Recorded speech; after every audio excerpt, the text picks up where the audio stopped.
present my yung lesson natin, review before we proceed with our assignment.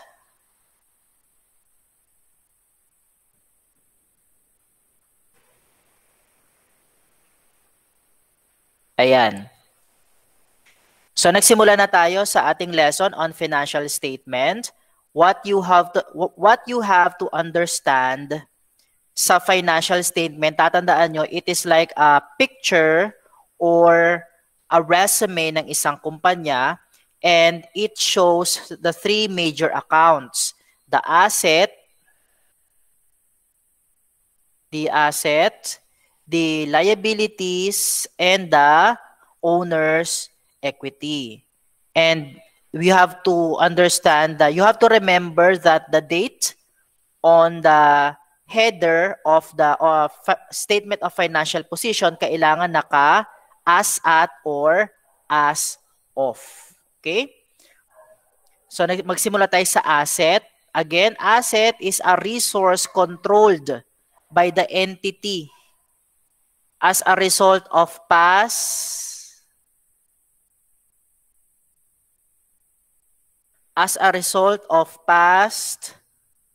events from which the future economic benefits are expected to flow to the entity. Lahat ng resources na may control ang isang kumpanya is under asset or pwedeng ituring na asset ng kumpanya.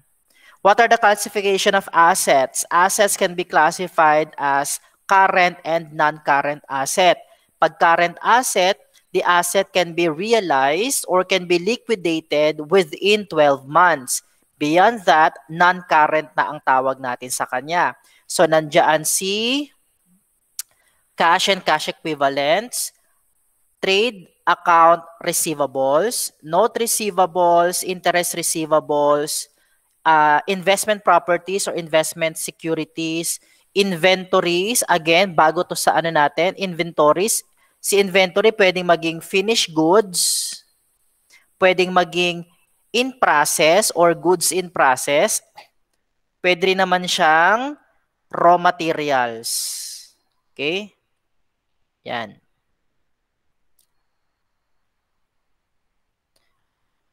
And then we have supplies and prepaid assets. Pag non-current asset, nandyan si PPE, intangible asset, investment properties.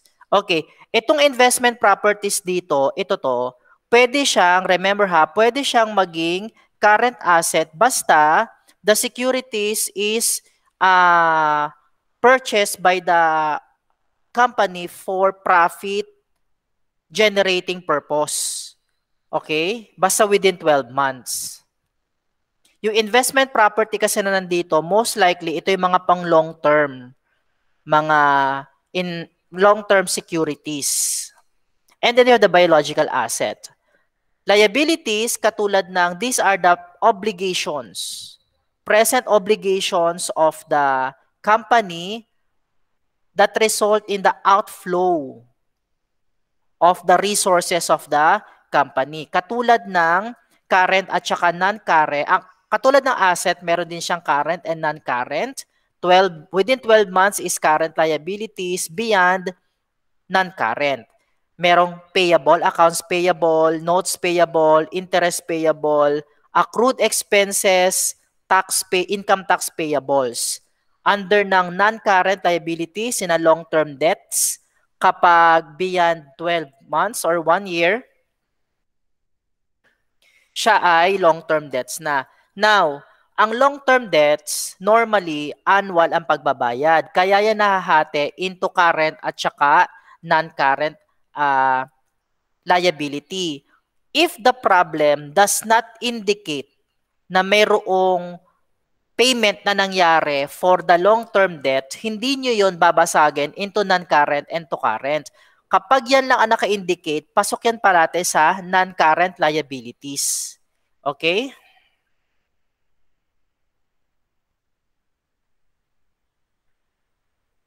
Ma'am. Ma'am, wait lang, nasa online class ako.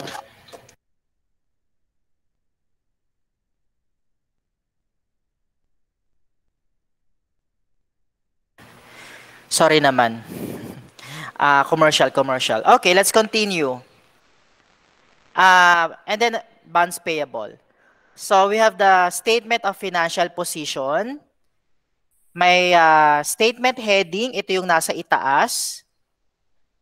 And then the asset section, the liability section, at the owner's equity section. Now, what better way to have an example or to discuss this, to review this, than to answer your assignment? Yung mga nag-submit ng assignment before tayo nagsimula ngayon, ang i-consider ko lang ha. The rest, hindi ko natatanggapin. Okay?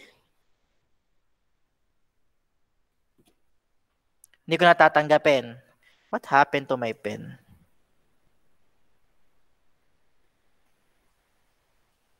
Okay.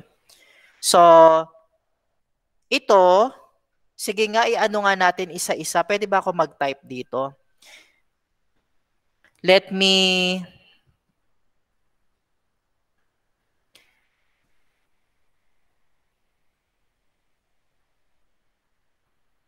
Okay. Anybody? Let's start with accounts receivables. Anong element niya? Asset, liability, or equity? Asset po, sir. Asset po.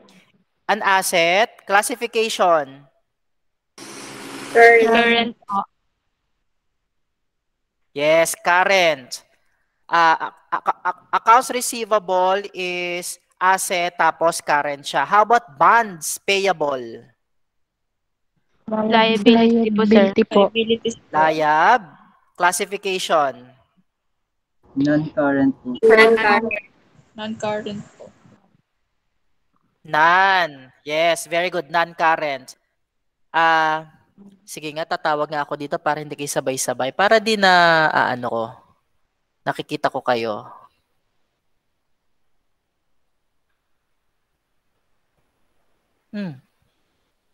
O tignan mo, si Cabales biglang nawala nung magsabi ko mag-recitation na ako.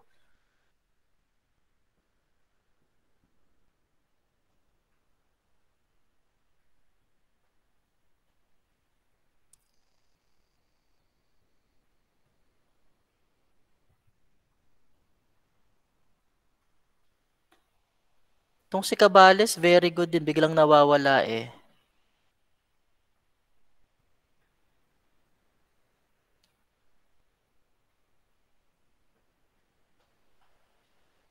Okay. Bernabe. Cash. Anong element ni cash?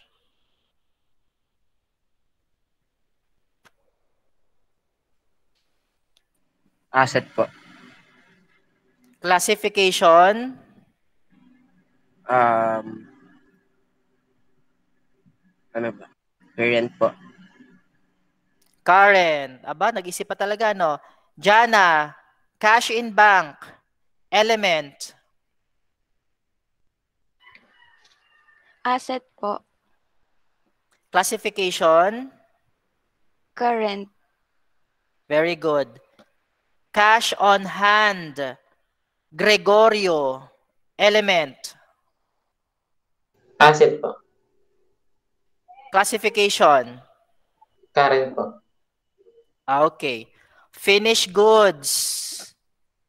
Cabales, nandiyan ka. Magsalita ka, Cabales. Finished goods. Element. Asset po, sir. Asset. Si finished good under ng inventory, remember? Classification. Ano po? Current. Current. Okay. Notes payable. Santonia. Classification. Sir, element po muna. Ano, liability. Sorry. Liability Element. po. Okay. Tapos yung ano po niya, current. Current. Classification. Okay. Very good. Next, legisma. PPE. Sir, asset po. Classification. Non-current po. Non-current. Okay. Next, LATAP. Welcome back, LATAP. Salaries payable. Liability po. Okay, classification. Current po. Current. Salaries payable, yan din yung tawag sa accrued. Okay? Accrued din yan. Supplies, lagwerta.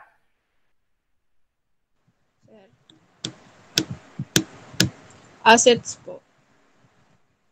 Classification. Current po. Current. Okay. Online class, pag sinubmit ay hindi ko na pala pinapasubmit sa inyo, no. Hindi ko na pinapasubmit yung worksheet ninyo, no. Tama ba? Pinapapicturean ko na lang. Ngayon ganito, para lang mas ma-identify ko siya, i-submit nyo siya sa akin kasama ng iba pang mga worksheet ninyo, pero ilalagay ninyo dito sa taas. Halimbawa dito sa engagement, ilagay nyo lang dito sa taas, submitted online, para alam ko na nag-submit ka online. Kasi, pwede kasing online ka dito, tapos hindi ka nag-submit online, tapos pati dito wala ka pa din. Okay? Now, parehas lang naman ang pag-check ko for nag-online at saka hindi nag-online. The only difference is the timetable. Mas maaga kayong nagsasubmit kaysa sa kanila at mas na-i-discuss ko sa kanila hindi. Okay? Ipasa nyo pa rin, pero ilagay nyo lang dito, submitted online, para hindi na kayo magsasagot dito, ha? Okay, next, dito tayo. Below are the accounts of Mariano Remoloso Trading for the year ended December 31, 2018. Let us analyze the accounts and answer the following questions. First,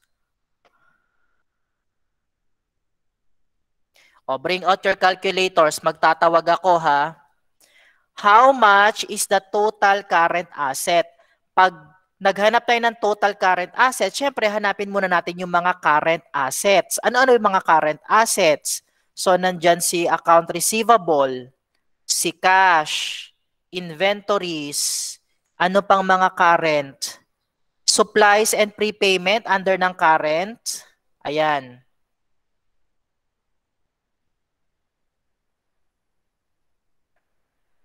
Meron pa? Magkano ang current asset? Tama ba? Kasi di ba sa ko nakita si supplies dito? Ayun, nasa current. Kasi mga office supplies yan eh. Next is bulan. Magkano ang current asset? Hindi ko pala to pwedeng sulatan, ano? 1,790,000 po, sir.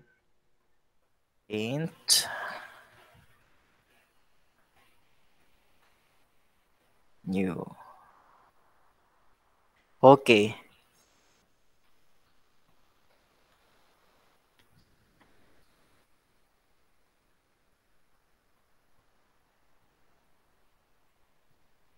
Total current. Total current assets.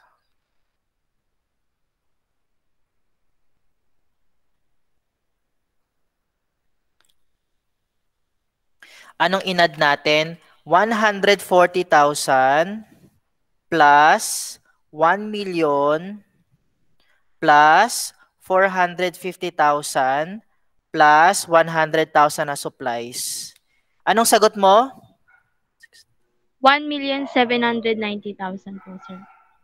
1,790,000. Bakit sa akin ano? Di gawin natin ganito. Sir, yung notes receivable po ba, hindi po ba sa akin? Ulit, louder. Yung notes receivable po, hindi po ba sa current asset? Notes receivables. Ay, wait lang. Yes, this one. Kaya pala kulang ako. Ulit. 140 para kay receivable, 1 million para kay cash, 450 inventories, note receivable, tsaka supplies, 100,000. Okay, 1,790,000 90. This is 1,790,000. Okay, next. Paano ko tatagalin yung kulay? Ano? Sige, mamaya na lang. Non-current. Ano ba mga non-current asset? Non-current asset, siyempre si property. Siya lang naman, di ba? Kasi itong tatlo, itong iba, layab na tsaka equity. So, 550. Okay, 550. Wag ko na isulat. Next, magkano ang total current liabilities? Ano ba ang mga current liabilities? Si payable. Sino pa? Note payable. Long-term debts, non-current yan eh. O yun lang. Eh di 200,000. Hindi ba? 200,000. Next. Ano yung non-current liability? Ito, si long-term debt na 300,000. Ayan. Yan siya. Ano naman ang how much is the total asset of the entity? Eh di itong 1,790,000, i-add lang natin dito sa PPE. Hindi ba? Plus 550,000. The total current asset is ilan? Riza May Domingo, ilan? 2,340,000 po, sir. Akala ko ano? Foreigner? Parang foreigner si Riza magsalita. Ano? Welcome to ABM pala, Riza Domingo. Thank you po, sir. Ayan. O sige nga, 1 minute, introduce yourself to class. Pwede mo bang i-turn on ang camera mo para makilala ka naman ng class? Para makilala din kita. Ayan. Okay, 1 minute, introduce yourself. May kasamang sayaw daw yun eh. Introduce yourself. Ganon. Okay, Risa, introduce yourself. My name is Riza May S. Domingo, 18 years of age, live in Santo Niño, San Pedro, Laguna. Thank you po. Single ka daw ba? Single po. Ay, single. Nako, Kabales. Nako, pagkakataon na ito. Mukha ni Kabales sa'yo. Okay, thank you, Risa. Ayan ha, so, okay. Now, let's continue. How much, number 6, how much is the ratio of the current asset to the current liabilities? So, ratio of the current asset, hinihingi yung current asset, ratio niya kay current liabilities. Ratio of the current asset to the current liability. So, ano ba ang current asset mo? Anong sagot natin dito sa total current kanina? Total current natin is yung 1 million, di ba? Ito. So, this is 1,790,000 divided by anong ating current liabilities? Ito, payable, yung payable at saka ito, 200,000. Ay, 200,000 ba? 2 million. 200,000. 1,790,000 divided by 200,000 equals 8.95. Ito, yung ratio na yan, tinatawag nating current ratio. That is, ma-encounter natin yan kapag nag-discuss tayo ng financial ratios. Just an advanced learning, current ratio is equal to current asset over current liabilities. Ano ang ibig sabihin ng lumalabas na 8.95? Ang ibig sabihin yan, for every 8 pesos, ay for every utang, for every 1 peso na utang ng kumpanya, may 8 pesos or 8.95 to be exact na pambayad ang kumpanya. if you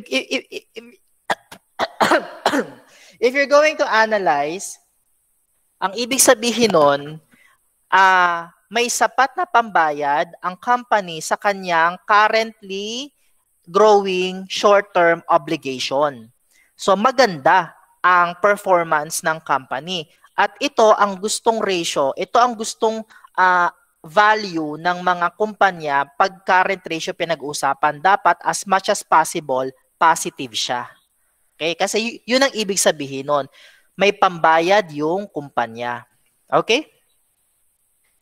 Next. Again, ano ang total current asset?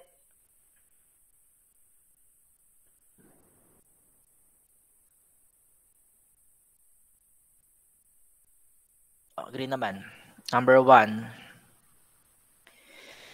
What is the total current asset? Ano ba ang mga current asset? Andyan si cash, si receivable, nasan pa? Inventories, note receivable, supplies. Magkano ang ating current asset? Parinig ng boses, real.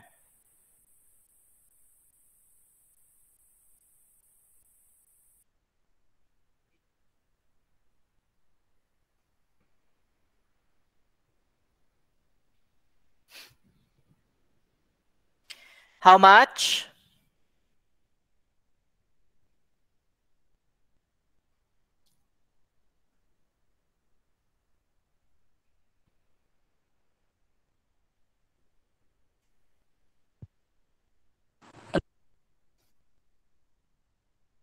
Paulit po.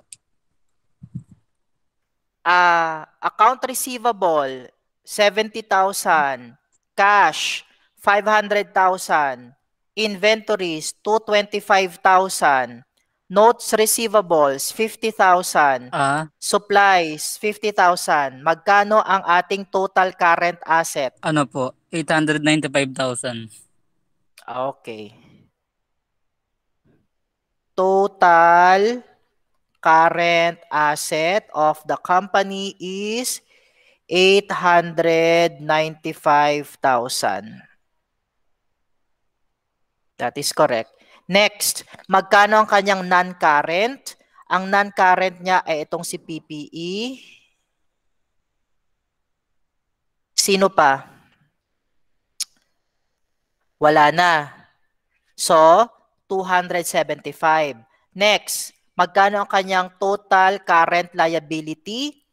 Payable, accounts payable is a non-current liability. Sino pa?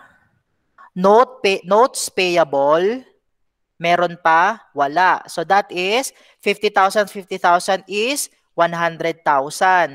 Total non-current. Ito lang naman, long-term debt.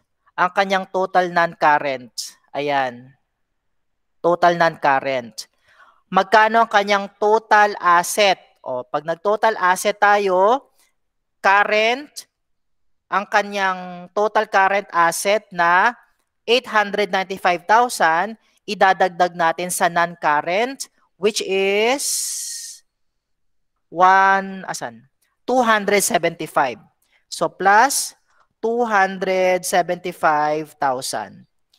That is 1,170,000. Total asset is 1,700,000. Pali.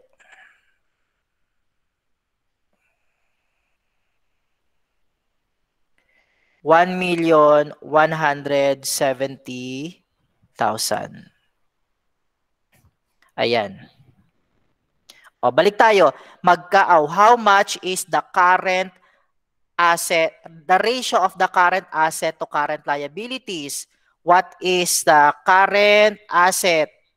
Total current asset, hindi total asset ha, total current lang. Total current divided by current liabilities. Ano ang kanyang current liabilities? Payable, 50,000, 50,000, 100,000. So, 100,000.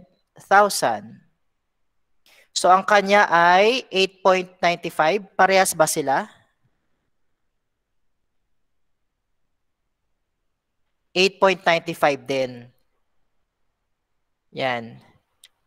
8.95 ang kanyang current ratio.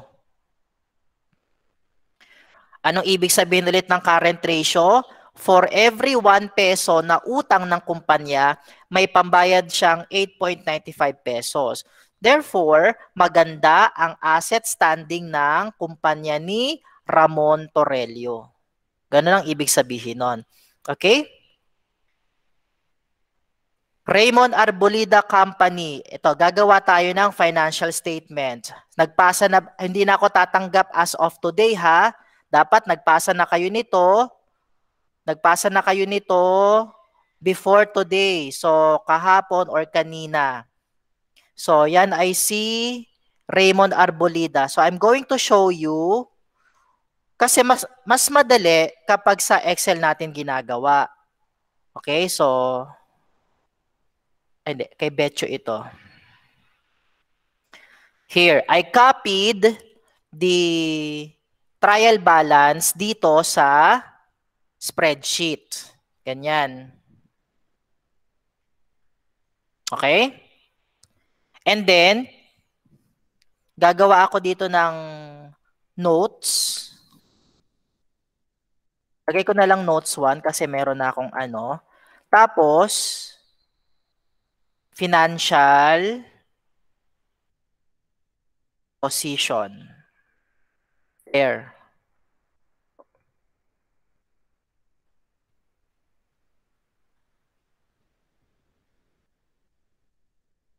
Ayan. So una, we have to identify anong klase ng account ang binigay. So if you're going to notice, meron ka ditong cash in Banco de Plata, cash in Metro Pacific Bank, petty cash fund, change cash fund, cash equivalents. So lahat yan, composition niya ng cash. So under your financial statement, iisa lang. Ang nasa isang account lang yan. So simulan natin kay header, Raymond Arbolida Company, yun ang pangalan. Tapos, statement of financial position. Walang data nakalagay. Lagay na lang natin as of or as at for now. Okay? Ganyan. Tapos, gawin ninyo merge across, center, bold. Yeah, you will start with, merge nyo to, we'll start with assets. Under ng asset, we have current asset. Ang unang account ay si cash. There. Pag binalikan natin ito, we can just copy this. Ay, hanggang kay cash equivalent yan. Ayan, you can just copy that. Lagay mo sa notes para madaling ano. Madaling, hindi kasi kapag minsan pag tina-type, nagkakaroon ng error. And then you can name this cash, note 1. Note 1 cash. Ganyan. Tapos, you're just going to get the total. Go to data. Hindi pala data. Formula. And then, click nyo yung summation para may add niya yan. This is your sum. Ito ngayon ang iyong total na cash. Binaborder ko lang. Now, para mapunta siya doon sa financial statement mo, you can just click here, tapos press mo lang equals. Balik ka sa notes, click mo doon kung nasan yung cash mo, then click enter. Ayan, so nandun na siya. Ano man ang changes na gawin mo sa notes, magre-reflect dito. Okay? Next, balik tayo sa trial balance. Anong susunod? Gawin natin para hindi tayo malito, kulayan na natin ito. Ayan. Anong susunod? Accounts receivable tsaka notes receivable, then yung pangatlo raw materials na. Eh di ibig sabihin itong tatlong to wala naman tong components. You can just immediately copy these two. Copy mo na siya dito.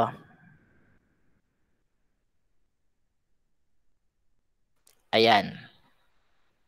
Next, go back to your trial balance. Kulayan natin to ng ibang kulay para hindi tayo maligaw. Raw materials, work in progress, finished goods, lahat composition ng inventory. So, punta ka ulit sa notes. Palitan natin ito. Gawin natin notes to inventories. And then, balik ka sa trial balance. Kopyahin mo yung tatlo. Copy. Paste mo sa notes mo. There. And then, kailangan natin ng total niyan. Press equal, go to formula, double-click AutoSum. Tapos, enter para i-add niya yan lahat. You can just put a box, a border, and then highlights para madaling ma-determine, nakita. Go to your financial position, type in your next account, inventories. And then, opposite, press mo yung equal, balik ka sa notes, click mo kung nasan yung inventory total, enter. Ando na siya. Go back to your trial balance. Anong susunod?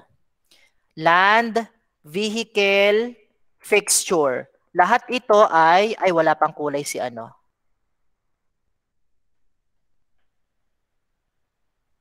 Ayan. Lahat ito ay patungkol na sa non-current asset. Therefore, tapos ka na sa current asset. Pwede ka na maglagay ng total current assets. You just have to get the total of your current assets, press equal, go to formulas, double-click AutoSum para ma-highlight yung dapat i-add, press enter. That is your total of for current assets. Ito, lagay mo rin to sa gitna para madaling ma-identify. Tapos, copy mo yan. Space ka lang. This time, magiging non-current asset naman siya. Please take note of how I do the financial position ha, kasi this is GAAP, the generally accepted accounting principle. Ito yung itsura ng financial position talaga. Wala nang iba. Nadadagdagan lang, nag-iiba lang ang accounts, pero ito yung pagkakasunod-sunod. Dapat pare-parehas tayo. Okay? So, dito, punta na tayo sa non-current. May land, may vehicle, may fixture. Pag ganyan, dito na lang ako gagawa. Note 3, PPE. Meron kang land. Land na lang ilalagay ko ha. Land, vehicle, at saka fixture. And then you have the total here. Tapos meron kang cost, accumulated depreciation, and then the carrying cost. Ay, wrong spelling. Carrying cost. Let's just put space. Ayan. Magkano ang land? Land is 1 million pesos. Pwedeng iganyan natin. O, land, para hindi ka magkamali ng type, 1 million pesos. Vehicle is 2 million pesos. Mas mahal lang vehicle kesa doon sa sa lupa. Sige. Pakitignan nyo na lang ha. Baka Nasaan yung PPT natin? The vehicle, the lupa is 1 million. The vehicle is 2. Malay nyo malay natin yung sasakyan lumilipad. Hindi ba? Malay natin. O, ayan. 2 million pesos. So, nasa 2 million. Fixture equals, and then, nasa ng fixture, 1 million din. O, mga ginto, yayamanin. Let's get the total equals, punta sa formula, double-click sum para i-add niya yon equals. Next, accumulated depreciation, walang depreciation ng land kasi perpetual asset yan. Si vehicle meron. Anong depreciation ni vehicle? Negative 200,000. ABM dito inilagay ko lang na negative 200,000 pero hindi talaga nilalagyan ng negative yon ha. Nilagyan ko lang to indicate na kapag depreciation binabawas. Next, fixture. Accumulated depreciation ni fixture 100,000. Next, we get the total. Pwede namang kopyahin na lang natin yung formula dito. There. Ayan. Tapos, i-add natin siya pababa. Okay? Ito, plus, kung ano man yun nandito sa pangalawa, yun ang i-add. That is the total. And then, click nyo dun sa maliit na box para mag-iba yung shape niya. Then, i-drag nyo lang hanggang dulo. Lalabas ang kanilang mga total. Tapos, highlight mo lang ito para madali makita. This is your net total for your PPE. Ilalagyan ko lang ng box para mas okay tignan. Ayan. Go back to your financial position. PPE equals, actually dapat ito, ay mali. Property, lagyan natin property, plant, and equipment. Ayan. And then equals, go back to your notes, click mo yung 3.7, press enter. Yan. Go back to trial balance. So, nakuha na natin itong PPE. Lagyan natin ng kulay para madaling makita. Next. Ano tong patent, tsaka trade patent, accumulated amortization ng patent, trademarks, tapos more ng trademarks. These are intangible assets. So, go to your notes again. So, meron kang note 4. Intangible assets. So, katulad dito, parehas sa magiging table natin. Gagawin ko, kokopyahin ko na lang para mabilis. Tatanggalin lang natin ang entry nito. Ayan. Tapos, magiging ito ay patent. Tapos yung isa, ano yung isa? Trademarks. Ayan, ay. Trademarks. Tapos may total lang sa dulo, no? Cost ng patent equals, balik ka sa trial balance, asa ng patent, ayun, 1 million. Press enter. Next, trademark equals, trademark is also 100,000. Parehas silang negative 100,000 ang debt. So, dilagay na lang natin dito negative 100,000. Ayan, parehas naman sila eh. Negative 100,000. There. And then, you have the total. We're just going to add the 2. Plus, ayan. Add mo lang silang dalawa. Ka-copy-paste ko lang sa baba yung formula. Tapos ito, tama ba? Minus ba ito? There. Kokopya ko lang din doon sa kabila. Ayan. Para ganyan. Bold. Para madaling makita. There. Your net total for the intangible asset is 1.8 million. Go to your financial position. Lagay mo intangible assets. Equals, go back to your notes, click the 1.8 million, press enter para nandun na siya. Okay? Go back to your trial balance. So, ito okay na to. Next, lagyan ako ng kulay. There. Anong sunod? Ito, saan pumupunta to? Land held for, this is investment properties eh. Pasok to sa investment properties. Diba? So, meron kang investment properties.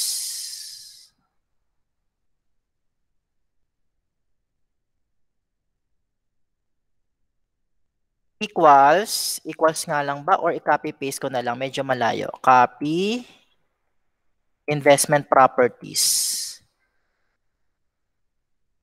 Land held for fair value appreciation. Binili yung lupa para lang i-appreciate ang kanyang value. Ang ibig sabihin, kung halimbawang yung lupa nung binili ay 5 million, pag ang purpose mo is value appreciation, intayin mo lang magmahal. Okay? Pag nagmahal na siya, let's say naging 10 million na siya, tsaka mo siya ibebenta. Ganun yon. Kaya under siya ng non-current. Okay? Sunod, accounts payable na itong mga susunod, ibig sabihin liabilities na. So ngayon, punta ka na sa, tapos na ang iyong non-current asset, so meron ka ng total non-current asset. Kailangan natin i-total.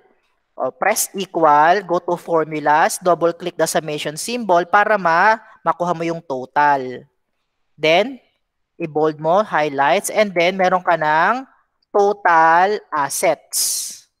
Sa total asset, you are just going to add the total current asset and the total non-current asset. This is your total assets. So, tapos ka na sa asset mo. Sunod. Merge ko ulit ito para liabilities. Tapos, siyempre, meron ka ding current liabilities. Isa-center ko yan. Balik tayo sa trial balance. Etong mga to, these are under current liabilities. Pwede ko na siyang i-copy lahat na yan. Paste ko dito sa current liabilities. There. Tapos, pwede na akong mag-total current liabilities. Press equal, go to formula, double-click the summation, press enter. Yan. Meron na akong total current. Susunod na is the non-current. Non-current. Balik tayo sa trial balance. Isa lang ang binigay na non-current, the long-term debt. Wala kasing statement na nakalagay dun sa problem na binigay ko sa inyo na merong katulad nito, itong si Betcho, John Michael Betcho, meron yan dito sa baba na ganito. Or in some cases, pwedeng sinabi na for the first year, the current portion of the long-term debt is equal to ganito. Or nakapagbayad na ng a certain amount for the long-term debt, tsaka mo lang yon ibabawas. Tsaka ka lang magkakaroon ng long-term debt at tsaka ka lang magkakaroon ng current portion ng long-term debt at tsaka ng non-current portion. Pero pag wala, as it is yun. Okay? So, ito lang siya, long-term debt. Hindi mo siya hahatiin kasi hindi naman sinabi, walang binigay sa problem. Kung meron yan, hindi yan 500,000. Magkakaroon ka ng current portion ng long-term debt dito. Dito naman, may non-current portion ka ng long-term debt. So, wala na. So, pwede na tayo mag-total liabilities. Since we are discussing this, ilagay natin lahat ng parts, ha? Huwag nating laktawan. So, ipa-plus mo yung total current at si total non-current. Total, ito lang naman ang non-current natin. So, yan na yung total liab natin. And then, for the third account is the owner's equity. Sa owner's equity, ang meron lang tayo dito, capital. Copy mo yung capital, punta ka sa financial position, paste. Ayan. Then, you can have the total liabilities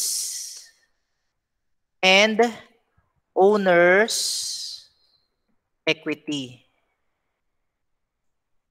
Ang gagawin, i-add natin si total liability at si total equity na capital.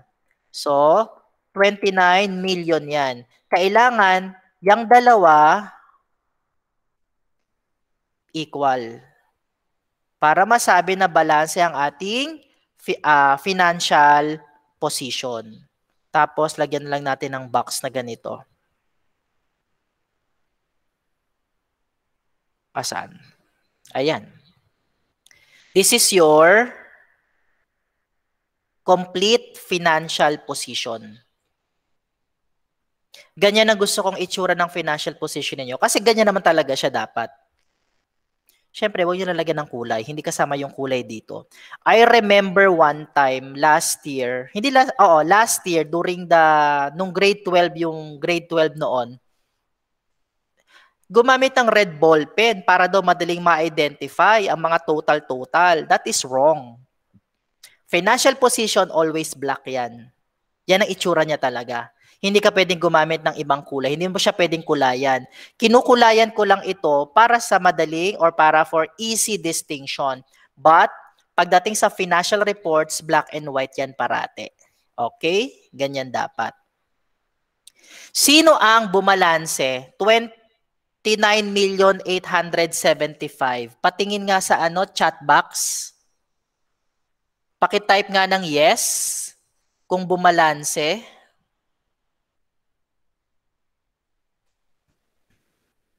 Bulan balance, Valespin. Magandang tanghali, Valespin. Laguerta. Who else? 3 lang ang bumalanse. Sir, ask ko lang po dun sa current position po if kasali pa siya or hindi. Anong current position? Current portion po.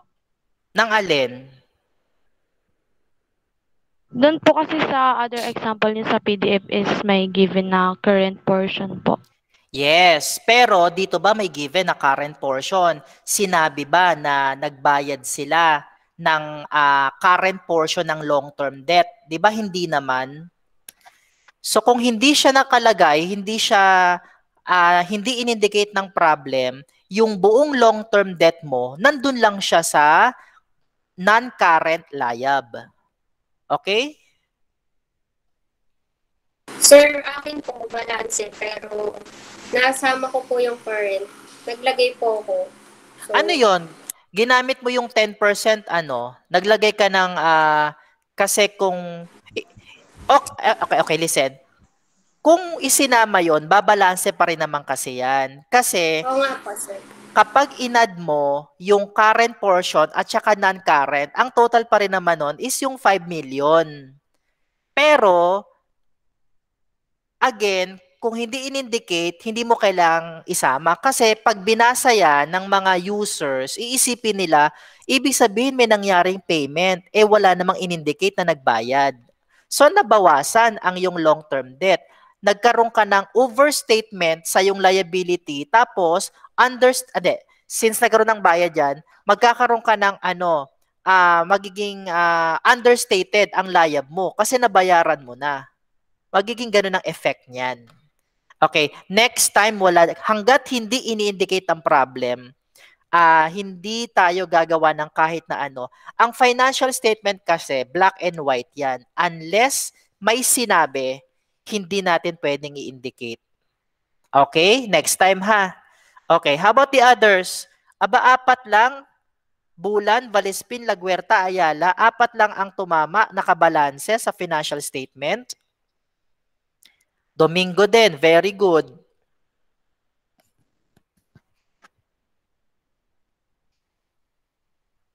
Now, ito yung sige.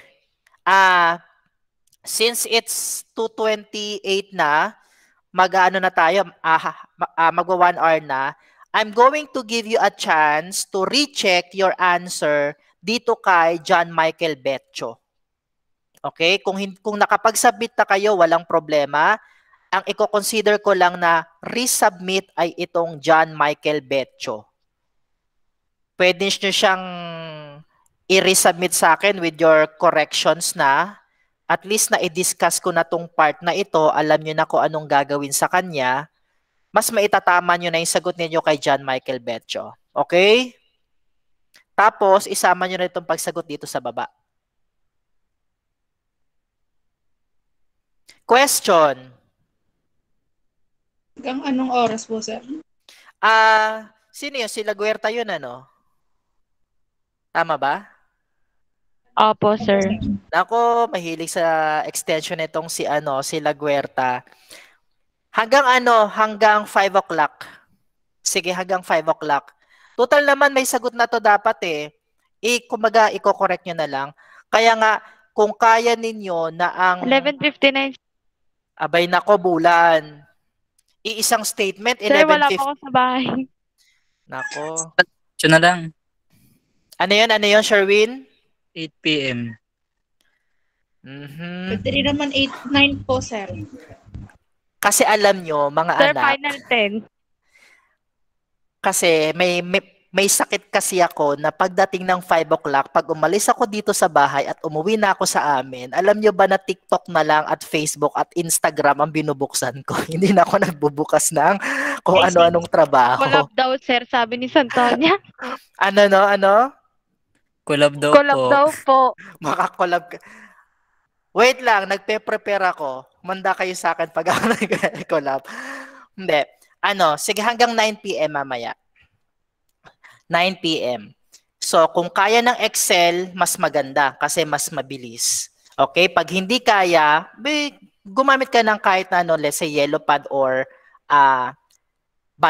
yellow pad, intermediate pad. Kung meron ka pang columnar dyan, gamitin mo yung columnar mo. Okay? Pero, ABM, ang financial statement kasi, kumpara sa ginagawa ating journalizing, hindi na gumagamit ng columnar pad. Ang financial statement, piniprint out na yan, naka-bond paper na yan. So, parang formal report na yan na isinasubmit ng companies. So, hindi na yan isinasubmit sa BIR na naka-journal. Kumpara sa journalizing natin before, nagko-columnar pa tayo for journalizing, for ledger, at saka dun sa worksheet. Ito hindi na. Ang computation, pwede sa Excel. Yes. Pero kapag pinresent mo to, nakaprinto sa bond paper. Okay? So, kung saan ka mas komportable, if you can do this on your cellphone, walang problema. Basta balanse ka, tapos parehas tayo ng format. Okay? You have until 9 p.m. para i-recheck itong John Michael Betchok Company. Question.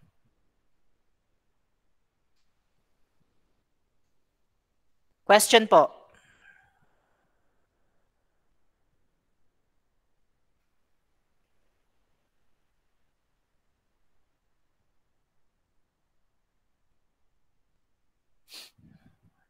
Naintindihan ba? Opo, sir. Opo. Okay, very good, very good. Naintindihan naman. Okay, kung wala ng question, I'm going to leave you with that assignment. Pa-turn on na lang ako siguro ng camera para meron akong attendance na picture. Okay?